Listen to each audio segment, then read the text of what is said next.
Voici une question dont la réponse pourra transformer votre vie. Est-ce que Jésus est le Seigneur de tous ceux qui l'appellent Seigneur? La Bible va nous donner la réponse de Dieu, aujourd'hui même à l'émission À travers la Bible.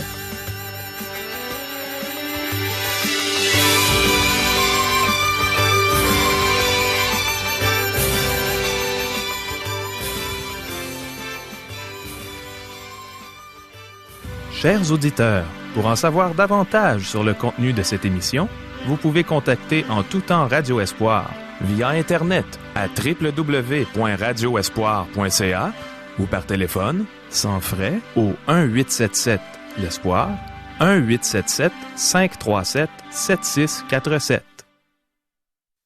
Bonjour, ici Caro. Je crois qu'on va avoir l'opportunité de nous approcher davantage de Dieu aujourd'hui, à travers les réponses qu'il va nous donner aux questions que voici. Quelle est la solution aux problèmes d'une Église?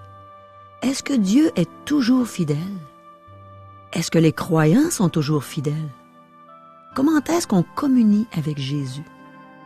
Est-ce que c'est un signe de faiblesse de la part de Dieu lorsqu'il s'adapte à nos faiblesses?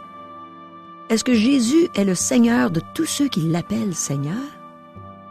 Est-il important d'exposer les péchés et les problèmes dans une Église? Quel est le danger derrière le fait d'avoir son pasteur préféré dans une Église? Comment est-ce qu'on peut reconnaître une assemblée qui est hautaine spirituellement? Demeurez à l'écoute. Le pasteur Régent Joly est sur le point de nous enseigner ce que la Bible dit en réponse à toutes nos questions. Mais premièrement, prions. Seigneur mon Dieu, on désire entrer dans ta présence. C'est tellement bon de goûter à ta présence, de savoir que tu es là, en train de nous enseigner toi-même. Touche nos cœurs par ta parole. Touche nos cœurs profondément, que ça transforme nos vies, pour qu'on puisse marcher dans l'obéissance, telle que tu le désires, telle que tu en es digne. Amen. À toi, Régent. Merci, Caro.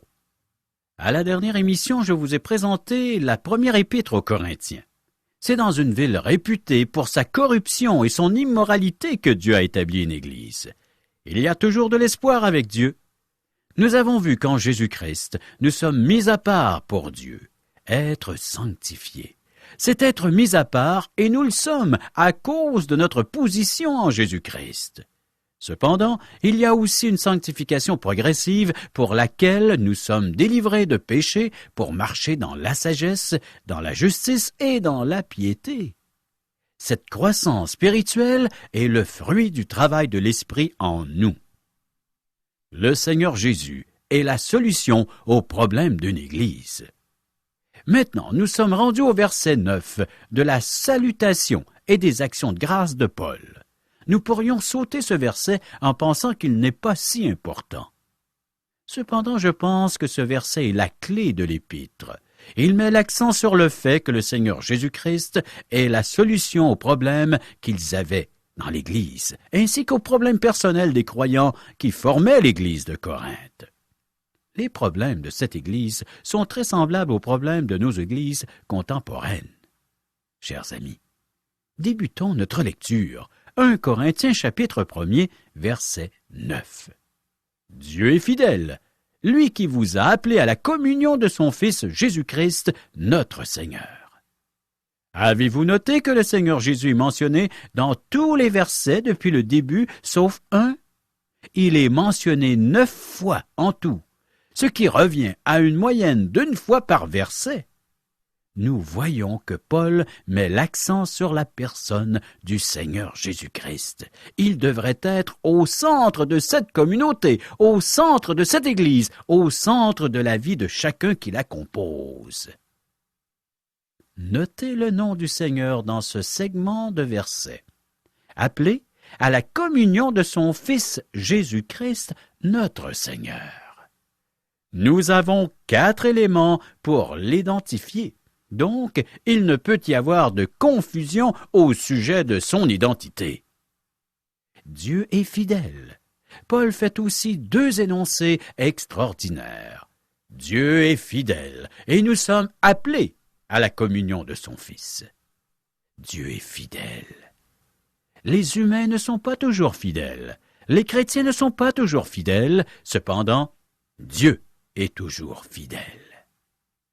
Il nous appelle par sa fidélité à la communion avec son Fils, lui qui vous a appelés.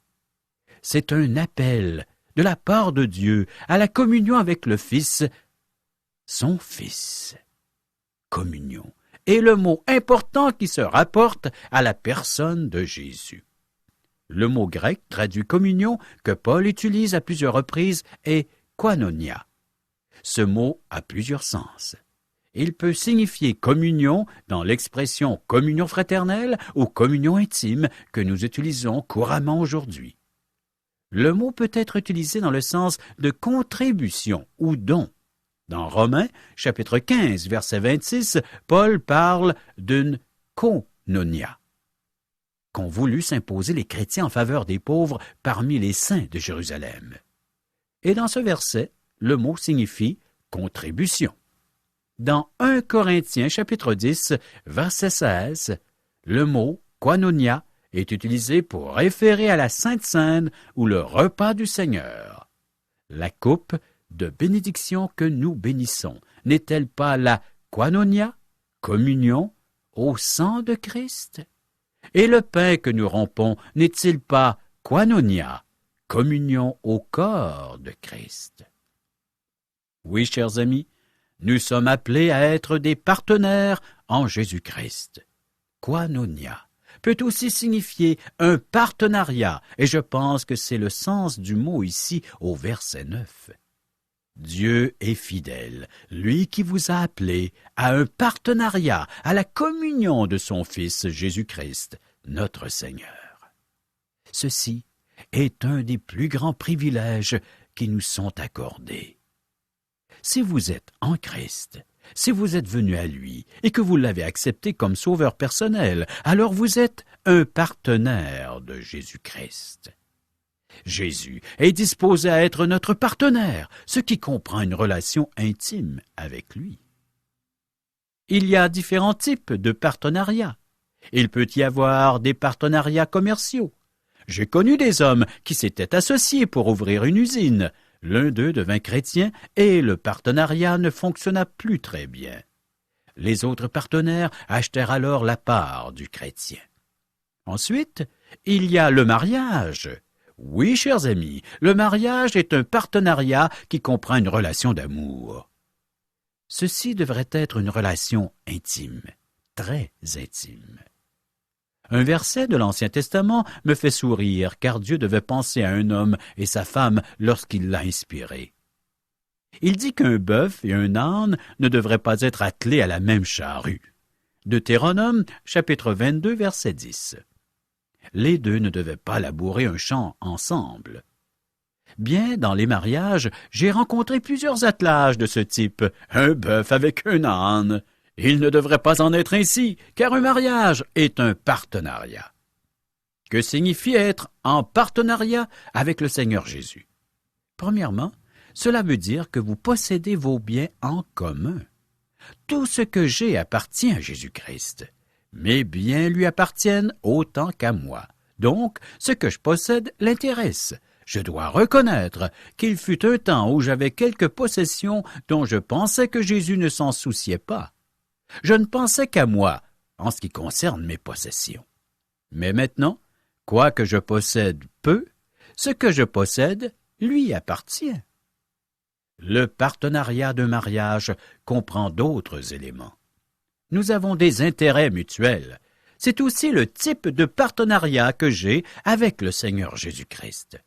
Jésus s'intéresse à moi, et moi, je m'intéresse à lui. Nous avons une dévotion mutuelle l'un envers l'autre. Ses ressources sont les miennes et les miennes sont les siennes. Il n'a pas obtenu grand-chose, mais il me possède. Je lui ai offert mon corps. Cela répond donc aux questions au sujet de ce que je peux faire et où je peux aller. Mon corps étant le temple du Saint-Esprit. Je veux qu'il ait le meilleur corps possible, donc je ne fume pas, je m'enivre pas. Voyez-vous que si nous appartenons à Christ, nos décisions sont prises à un niveau plus élevé. Ce n'est plus une simple question de savoir si j'ose faire telle chose ou si je devrais faire telle chose, mais je tiens compte du fait que j'appartiens au Seigneur Jésus et qu'il m'appartient. Le Seigneur s'adapte à nos faiblesses. Dans un partenariat fondé sur l'amour, des personnes se rendent des services mutuellement. Dieu tient compte de nos faiblesses. J'ai besoin de sa gentillesse et j'accepte sa puissance. Ésaïe 63, verset 9 dit « Dans toute leur détresse, ils n'ont pas été sans secours, et l'ange qui est devant sa face les a sauvés. Il les a lui-même rachetés dans son amour et sa miséricorde, et constamment, il les a soutenus et portés aux anciens jours. » Lorsque je trébuche, le Seigneur Jésus ne trébuche pas avec moi. Il s'adapte à mes chutes, mon aveuglement, mon ignorance et ma faiblesse. Quoiqu'il s'adapte avec tout cela, il ne devient pas faible. J'ai entendu un prédicateur dire que si je me mets dans le pétrin par ignorance, sans m'en rendre compte, ou que je suis victime des circonstances, le Seigneur va me secourir. Par contre, si j'agis en insensé et que je pêche délibérément, le Seigneur me laissera me débrouiller. Cependant, ce n'est pas mon expérience. J'ai fait des erreurs, j'ai trébuché souvent. Souvent ce fut délibérément. Le Seigneur s'est adapté à ma faiblesse. C'est merveilleux, mes amis. Un partenariat avec Jésus-Christ est une solution aux problèmes de la vie. Il ne nous abandonne pas, et il ne nous abandonnera jamais. Ce verset 9 de 1 Corinthiens chapitre 1er termine les salutations de Paul. Le reste de cette épître est une grande parenthèse qui se termine avec 1 Corinthiens chapitre 15, verset 58. Le voici. « Ainsi, mes frères bien-aimés, soyez fermes, inébranlables, travaillant de mieux en mieux à l'œuvre du Seigneur, sachant que votre travail ne sera pas vain dans le Seigneur. » Le mot « ainsi » recueille tout ce qui a été dit et nous ramène au verset 9. Je peux me fier à la fidélité de Dieu par laquelle j'ai été appelé à la communion de son Fils. Maintenant, nous abordons le problème de l'Église de Corinthe. Verset 10. Je vous exhorte, frères, par le nom de notre Seigneur Jésus-Christ, à tenir tous un même langage, et à ne point avoir de division parmi vous, mais à être parfaitement unis dans un même esprit et dans un même sentiment. Jésus est le Seigneur de ceux qui lui obéissent, pas de ceux qui l'appellent Seigneur. Notez que le nom du Seigneur Jésus est encore mentionné dans ce verset. Cette épître met l'accent sur le fait que Jésus est Seigneur, ce que bien des églises négligent de nos jours. C'est pourquoi les églises et les individus ont tant de problèmes sérieux. Ce n'est pas suffisant de dire que Jésus-Christ est le Seigneur. Il faut agir en conséquence. Il faut lui obéir. Nous sommes encouragés à tenir tous un même langage. Cela ne veut pas dire que nous répétons les mêmes paroles comme des perroquets, mais que nous ne nous entredéchirons pas, que nous ne nous querellons pas, et que nous ne nous détestions pas mutuellement.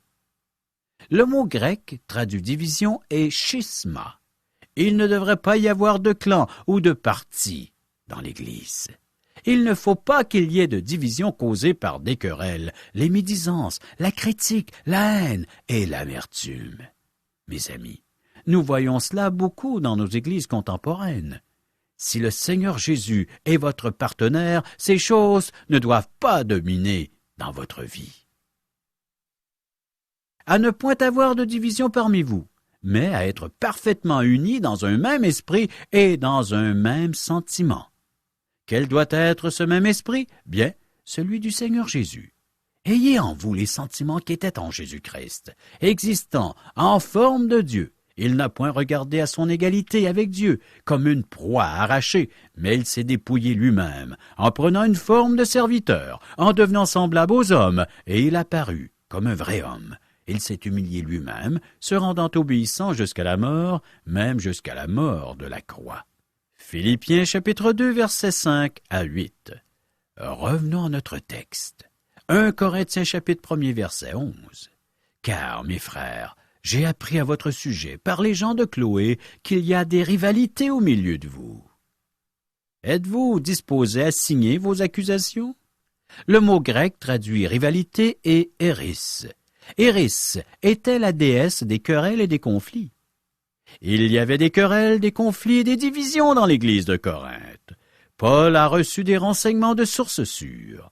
Il a identifié sa source, c'était Chloé, mes amis. Si vous êtes pour porter des accusations contre un frère ou une sœur dans la foi, soyez prêts à y apposer votre signature comme l'a fait Chloé. J. Vernon McGee, le pasteur dont nous adaptons les textes, racontait cette expérience. Un jour, un homme vint me voir, affirma McGee, afin de me rapporter ce qu'un membre de l'Église faisait. Cette chose n'était vraiment pas bien. Elle était condamnable. Le rapporteur désirait que le pasteur, McGee, fasse quelque chose à ce sujet. « Vous devriez apporter ce dossier au conseil », suggérait l'homme. « Si le conseil ne peut la régler, il faudrait la présenter à l'Église. Il faut de la discipline et de l'ordre ici. » Le pasteur pensait que c'était la chose à faire et dit à l'homme, « C'est ce que nous ferons. Quel soir as-tu de libre pour venir au conseil? » L'homme ne voulut pas venir au conseil. Il dit au pasteur que c'était sa responsabilité de régler cette question. « Tu as raison, » répondit McGee, « c'est ma responsabilité, mais tu dois être présent pour porter tes accusations. » L'homme refusa. « Bien, » lui dit McGee, « si tu n'es pas disposé à signer tes accusations, nous allons oublier l'affaire. » Et c'est ce que fit le pasteur McGee, parce que l'homme ne voulait pas porter ouvertement ses accusations. Nous devons admirer Chloé à Corinthe. Chloé présenta la situation telle qu'elle l'était. L'exposa en public, il dit « Nous avons des problèmes dans l'Église, des problèmes sérieux, et ils doivent se régler. » Mes amis, du péché dans l'Église, c'est comme un cancer. Nous ne pouvons pas l'ignorer. Le pasteur McGee eut le cancer. Je cite son commentaire. « Lorsque j'ai eu ce cancer, j'ai consulté un médecin. Imaginez s'il m'avait dit « Il ne faut pas t'énerver, il ne faut pas te troubler, il ne faut pas te mettre en émoi. Nous ne voulons pas créer d'ennui. Nous voulons que tu sois en paix dans ton esprit. Donc, je vais mettre un peu de poudre pour bébé à l'endroit de la tumeur et tout ira pour le mieux dans le meilleur des mondes. » Bien, mes amis, j'aurais senti bon, mais je serais décédé du cancer. Il faut s'occuper d'une tumeur cancéreuse. Donc, il faut régler les problèmes dans une église. Nous ne pouvons tolérer le péché dans une église. Nous n'aimons pas toujours ceux qui exposent les problèmes, mais si personne ne le faisait, l'église en souffrirait davantage. Soyez-en assurés. L'église de Corinthe était formée de nombreux jeunes chrétiens immatures spirituellement. Dans certaines églises, ça pleure davantage dans l'auditorium que dans la pouponnière. Verset 12. Je veux dire que chacun de vous parle ainsi. Moi je suis de Paul, et moi d'Apollos, et moi de Céphas, et moi de Christ. Cherchons la gloire du Seigneur Jésus plutôt que la nôtre. Des divisions se produisent lorsque les croyants ont leur chef ou pasteur préféré dans une église. Il se forme des cliques autour d'une certaine personne. Les disciples attachés à Paul formaient un groupe. Un autre groupe était formé des admirateurs d'Apollos. Un troisième groupe aimait Simon-Pierre ou Céphas. Nous savons beaucoup de choses au sujet de Paul. C'était un intellectuel, un homme intelligent et courageux, mais pas nécessairement un bel homme. Simon-Pierre était un prédicateur enflammé. Il était faible au début, mais il s'affermit en prêchant l'Évangile. Il avait un grand cœur et il était très émotionnel. Apollos était un autre grand prédicateur de la jeune Église. Il n'était pas un apôtre, il n'était pas très renommé, mais il était un excellent prédicateur et orateur. Ces hommes avaient des personnalités fortes, mais ils ne créaient pas de division. Ils combattaient d'un même cœur et d'une même âme pour la foi. Ils glorifiaient tous le Seigneur Jésus-Christ. Ce sont les membres de l'Église de Corinthe qui provoquèrent les divisions. Un groupe disait « Nous préférons le frère Paul parce qu'il est si spirituel. » Un autre groupe disait « Nous aimons Pierre parce qu'il frappe la chair du poing et qu'il est très évangélique. » Un troisième groupe disait « Nous aimons Apollos, il est profond, il atteint les foules, il nous touche quand il prêche. » Ils oublient que les trois hommes étaient les serviteurs de Dieu. Paul va leur rappeler cette vérité. Il va leur enseigner que le centre de l'Église, c'est le Seigneur Jésus, et que comprendre cela mettra fin aux divisions entre eux. Mes amis, tant que les hommes et les femmes ne viendront pas à la personne de Jésus-Christ, le problème ne se résoudra pas. En plus de ces trois groupes, il y en avait un qui se disait de Jésus-Christ. En fait, il ne donnait pas la première place à Jésus. Ce groupe était formé de personnes qui se pensaient super spirituelles. Je pense que ce devait être le pire groupe. Ils devaient former leur petite clique et en exclure les autres croyants. C'étaient des hautains spirituels. Comment reconnaître une assemblée hautaine spirituellement? Nous retrouvons beaucoup de hautains spirituels dans nos églises. J'ai souvent rencontré des personnes qui ne fréquentent plus d'église ni d'assemblée parce qu'elles ont été blessées par des hautains spirituels. Voici quelques questions, et si vous répondez oui à l'une d'elles, il faudrait peut-être vous examiner. Première question. Pensez-vous que votre groupe ou votre assemblée est meilleur que les autres? Voici la deuxième question. Pensez-vous que tout croyant véritablement sauvé doit se joindre à vous plutôt qu'à une autre assemblée? Troisième question. Dites-vous aux croyants des autres assemblées que la vôtre est la meilleure? Cherchez-vous à grandir au détriment des autres bergeries? Quatrième et dernière question. Refusez-vous toute communion avec les autres assemblées, quelles qu'elles soient? Mes amis, si vous avez répondu oui à une de ces questions, il se peut que vous ou votre assemblée soyez tombés dans l'orgueil spirituel. Dieu résiste aux orgueilleux. Êtes-vous certain d'être en communion avec lui? En général, une assemblée super spirituelle est très légaliste. Elle se fait de nombreux règlements, comme le faisaient les pharisiens, et la réputation de l'assemblée passe avant le bien-être spirituel de ses croyants. Les chrétiens qui ont des luttes avec le péché n'y sont pas encouragés, même que l'on préfère les voir partir. Jésus-Christ avait de la compassion pour la foule qui le suivait. Les gens venaient à lui pour des guérisons, mais il se préoccupait aussi de leur âme. Jésus était conscient que la foule ne souffrait pas uniquement à cause de la maladie et des infirmités.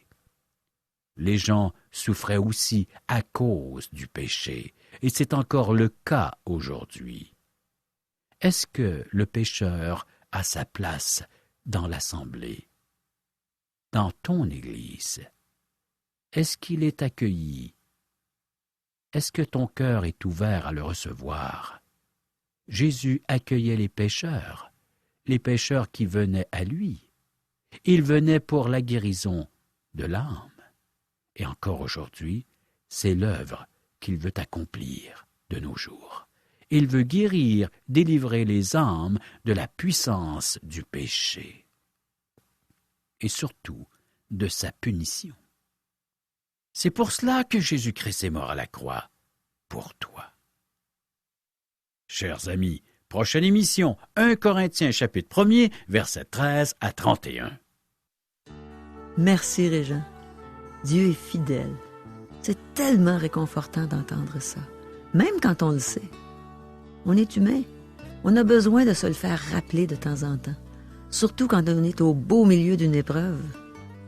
Aujourd'hui, c'est l'apôtre Paul qui nous l'a rappelé par la bouche de Régent. Dimanche dernier, le sujet de la fidélité de Dieu a été prêché chez nous. Quel encouragement ça a été pour nous, spécialement pour ceux qui vivent de grosses épreuves. Il a donné plein d'exemples dans la parole de Dieu, comme quoi Dieu est fidèle et tient toujours ses promesses. On a pu voir combien on peut être serein, calme et tranquille au sein de l'épreuve quand on s'accroche aux promesses de Dieu, puisqu'il les accomplit toujours. Et j'ai bien aimé l'exemple bien terre à terre qu'il nous a donné pour le démontrer. Il a raconté l'histoire d'un homme qui travaillait de soir et qui avait programmé son vidéo pour enregistrer un match de hockey qui impliquait le Canadien contre une autre équipe. Et quand cet homme est monté dans sa voiture pour s'en retourner chez lui après son travail, il a allumé la radio et a entendu le score final, qui était 7-6 pour le Canadien. Il avait donc bien hâte d'arriver chez lui et de voir de quelle façon son équipe préférée avait gagné ce match. En arrivant chez lui, sa femme, qui ne dormait pas encore, lui a dit « Oh, ça ne te donne rien, chérie, de regarder le match. J'étais tellement frustrée, rendue à la 3e période, que j'ai fermé la télé. À ce moment-là, l'équipe adverse gagnait 6-0 contre le Canadien. » Mais l'homme, qui connaissait le score final, était encore plus excité de s'asseoir pour regarder comment l'équipe avait gagné ce match. Et rendu à la 3e période, au moment où sa femme avait fermé la télé, le match était bel et bien rendu à 6-0 pour l'équipe adverse. Mais pendant cette 3e période, le Canadien s'est mis à compter des buts. 1, 2, 3, 4, 5, 6. Et on a dû ajouter une période supplémentaire. Et même s'il était rendu très tard dans la nuit, l'homme est resté debout. Il a veillé parce qu'il tenait à savoir comment le Canadien avait compté ce dernier but. Et il l'a vu. Et quand il l'a vu, il a poussé un grand cri de victoire qui a réveillé sa femme. Simplement, mes frères et sœurs, on connaît le score final de notre vie, comme cet homme connaissait le score final du match de hockey. C'est la victoire parfaite. Pour nous, c'est le ciel pour l'éternité. Alors, peu importe ce qu'on a à traverser, en attendant, on connaît le score final. On a les promesses de Dieu pour toutes nos épreuves. Faisons-lui confiance. Il y a un chant que j'aime particulièrement et qui nous encourage à ce sujet. Il dit « Bénis l'Éternel, mon âme. Sois émerveillé. Sa fidélité ne dépendra pas des circonstances. Écoute sa voix. Il dit que ta foi déplacera toutes les montagnes. Quand tout s'effondre, sombre, je sais que tu es là. » Mes amis, vous qui avez reçu le don gratuit de la vie éternelle, soyez sans inquiétude. On connaît le score final. On sait qu'on a la victoire en Jésus-Christ. Alors veillons et prions. Et regardons avec émerveillement comment Dieu va s'y prendre pour remporter nos victoires. On sait qu'il a remporté la victoire finale à la croix. Alors faisons-lui confiance. Chers amis, les gens nous posent souvent cette question, Caro. Qui sommes-nous? Mais qui es-tu, Régent? Qui es-tu, Caro? Eh bien, je vais commencer par qui j'étais. J'étais une jeune femme qui chantait toutes sortes de chansons populaires. J'avais des succès au palmarès et ma carrière menait bon train. J'étais malheureuse, j'étais sans Dieu dans le monde. Et un jour, Dieu s'est fait connaître à moi. Et j'ai accepté Jésus comme sauveur, comme Seigneur. Et je suis devenue une enfant de Dieu. Je suis née de nouveau. Et maintenant, je suis une chrétienne évangélique qui aime propager l'évangile de Dieu. Avec toi, Régent, je passe partout au Québec pour annoncer la bonne nouvelle du salut par grâce. À tous les gens qui veulent nous entendre, à tous ceux qui veulent s'intéresser à ce que Dieu veut pour eux, à connaître son amour pour eux. Alors je vais avec toi, on va partout dans des déjeuners de l'espoir. Et ici, à Radio Espoir, pour dire aux gens, Dieu vous aime et Dieu veut vous instruire, vous faire connaître sa sainte parole. C'est merveilleux. Les gens aimeraient peut-être nous rejoindre par téléphone. 1-877-l'Espoir. 1-877-537-7647. Et on a une adresse courriel. www.radioespoir.ca ou l'adresse postale. Radio Espoir, casier postal 34 143, Charlesbourg, Québec, G1G 6P2. Chers amis, au revoir. Bye bye.